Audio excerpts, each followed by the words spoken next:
चंद्रघंटा, शौर्य आणि संरक्षणाची देवी।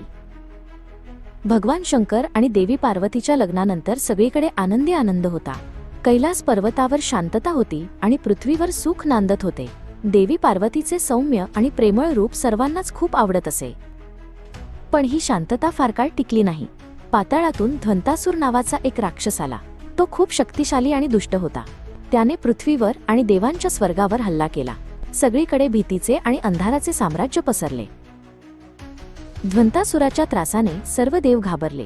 ते मदतीसाठी त्रिदेव ब्रह्मा, विष्णू आणि महेश, शंकर यांच्याकडे गेले। त्यांनी प्रार्थना केली, हे देवा, आम्हाला या राक्षसापासून वाचवा।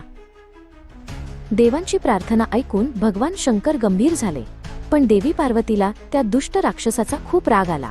तिचे सौम्य रूप बदलू लागले। दीनदुबळ्यांचे रक्षण करण्याचा तिचा निश्चय अधिकच प्रबळ झाला। त्याच क्षणी एक चमत्कार झाला। भगवान शंकराच्या डोक्यावरची चंद्रकोर देवी पार्वतीच्या कपाळावर येऊन बसली। या चंद्रकोरीचा आकार अर्धचंद्रासारखा होता, जो एखाद्या घंटेसारखा बेल दिसत होता। यामुळे देवीला चंद्रघंटा हे नाव मिळाले। तिचे रूप पूर्णपणे बदलले। तिला 10 हात आले, ज्यात तिने त्रिशूळ, गदा, तलवार आणि इतर शस्त्रे धरली होती।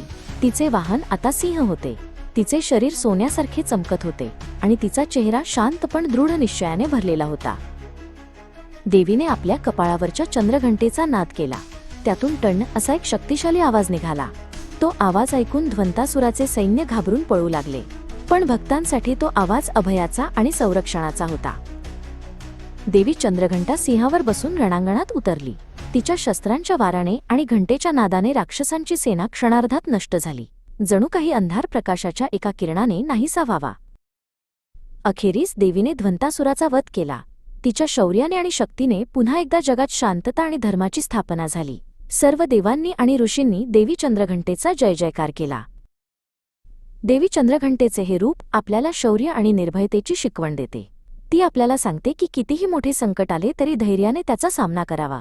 नवरात्रीच्या 3ऱ्या दिवशी आपण तिची पूजा करतो आणि तिच्याकडून आंतरिक शक्ती आणि संरक्षणाचा आशीर्वाद घेतो।